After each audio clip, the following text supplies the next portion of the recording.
Hello friends, welcome to our channel. ఈరోజు మనం శ్రీ గురుదత్త గీత జ్ఞానపీఠము యోగీశ్వరేశ్వర్లు శ్రీ శ్రీ శ్రీ కళా గోపాలస్వామి మహారాజ్ గారితో మనం ఇంటర్వ్యూ చేయబోతున్నాం. నమస్కారం గురుగారు. జై గురుదత్త. ఓకే గురుగారు, ఇప్పుడు చూసుకుంటే భగవద్గీతలో భక్తి యోగ అనే పదానికి అర్థం ఏంటండి? అసలు దాని ఇంపార్టెన్స్ ఏంటి? అసలు భక్తి అంటే అది భక్తి యోగం అని ఒక అధ్యాయమే ఉంది. 20 శ్లోకాలు ఉంటాయి. అందులో భక్తి అనేటటువంటిది విడదీస్తే భగవంతుడు అంటే అందరికీ ఇష్టమే. ఏ మతం వారి మతస్థులందరికీ అల్లా అంటే ఇష్టమే, ప్రభు అన్న ఇష్టమే, భగవంతుడు అన్న ఇష్టమే. కానీ ఆయనకి ఎవరి ఇష్టమో అని తెలియజేసేటటువంటి సబ్జెక్ట్ భక్తి యోగం. అందులో ఒక మాట చెప్తాడు, నాకెవరిష్టము అంటే సతతం సంతుష్ట యోగి యతాత్మా దృఢ నిశ్చయ మయ్యార్పిత మనోబుద్ధి యో మద్భక్త సమే ప్రియ. సతతం సంతుష్ట, ఎప్పుడు సంతోషంగా ఉండేటటువంటి వాడు నాకు ఇష్టము. యతాత్మా దృఢ నిశ్చయ, ఒక నిర్ణయం చేస్తే ఆ నిర్ణయానికి కట్టుబడి ఉండేటోడు నాకు ఇష్టం.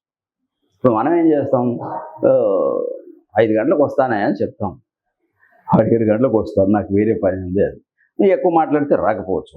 అయితే వాడు ఒక దృఢ నిశ్చయంలో లేడు, అటువంటి వాడు నాకు ఇష్టం లేదు అంటున్నాడు. మయ్యర్పిత మనోబుద్ధి, వాని మనస్సును బుద్ధిని నాకు అర్పడైతే అర్పిస్తాడో వాడు నాకు ఇష్టము. అయితే భక్తుని యొక్క లక్షణాలు ఇవి. అట్టి లక్షణాలు గనక ఉంటే వాడు భక్తుడుగా ఉన్నది. భక్తుడు అనేటటువంటి ఈ కేంద్రంలో అక్కడ ఒక భగవంతుడు ఒక భక్తుడు ఇద్దరు ఉన్నట్టుగా ఉంటాయి. అయితే కొత్త దశలో అది కరెక్టే, కానీ పూర్ణత్వం వరకు కాదు అది. అట్లా భక్తి యోగంగా మారాలి. భక్తితో ప్రారంభమైన ఇతను చివరికి అక్కడ ఇద్దరు ఉండరు. ప్రారంభంలో ఇద్దరు ఉంటారు, కానీ చివరి వరకు ఒక్కరే మిగులుతారు. అది భక్తి యోగం, దానికి సంబంధించింది. ఇప్పుడు చూసుకుంటే సర్వధర్మ పరిత్యజ్ఞాన శ్లోకం అనేది ఉంది భగవద్గీత. అవును. దాని ప్రాముఖ్యత ఏంటండి? అసలు దాని ప్రాముఖ్యత ఏమిటంటే, సర్వధర్మాన్ పరిత్యజ్యం మాం ఏకం శరణం వ్రజ అహం త్వ సర్వ పాపేభ్యో మోక్షయిష్యామి మా శుచః. దీన్ని చరమ శ్లోకం అని కూడా అంటూ ఉంటారు. సర్వధర్మాన్, అసలు విచిత్రం ఏమిటంటే అన్ని వదిలే అని చెప్తున్నాడు. అన్ని వదిలేసేటటువంటి చెప్పే నీవు ఇన్నిగానం ఎందుకు చెప్పినావు నాకు 17 అధ్యాయాలు అంటే, సర్వధర్మాన్ అంటే అన్ని ధర్మాలు ఉన్నాయి. ఏది, ఇప్పుడు ఆయా వృత్తులు చేసేవారికి కొన్ని ధర్మాలు, క్షత్రియునికి ఒక ధర్మం, వైశ్యునికి మరొక ధర్మం, బ్రాహ్మణునికి ఇంకో ధర్మము, శూద్రునికి మరొక ధర్మం, ఇట్లున్నాయి. కానీ ఇక్కడ ఈయన చెప్పేది సర్వధర్మాన్ పరిత్యజ్యం. అవన్నీ ధర్మాలు కూడా బాహ్యమైనవి.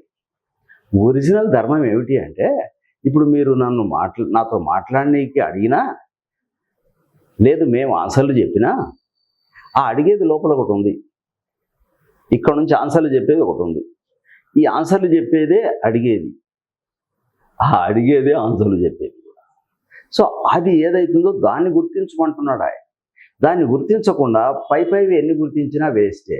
అందుకని సర్వధర్మాన్ పరిత్యజ్యం, అన్ని వదిలేసి ఏం చేయను మరి, నన్ను ఏకం ఒక్కడనే, నన్నొక్కడనే శరణు వేడు. ఒకవేళ నువ్వు అట్లా చేస్తే సర్వపాపేభ్యో అంటే ఈ ప్రపంచంలో అందరూ చేసేటటువంటి పాపం ఎంతైతే ఉంటుందో అంత పాపం నువ్వు ఒక్కడికి చేసినా పర్వాలేదు.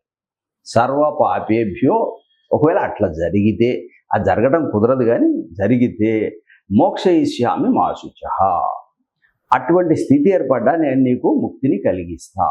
ఎప్పుడు అన్ని ధర్మాలు వదిలేసి నన్ను మాత్రమే శరణు వేడితే, ఇక్కడ నన్ను అంటే శ్రీకృష్ణుడు అని ఒక అర్థం వస్తున్నది. కానీ చైతన్యం అక్కడ నేను మాట్లాడడానికి ఏదైతే లోపల సహకరిస్తున్నదో అది, మీరు వినటానికి ఏదైతే సహకరిస్తున్నదో అది. సో ఇది ఆ దాన్ని కనుక తెలుసుకుంటే అప్పుడు సర్వధర్మాలను వదిలేయటానికి వీలు.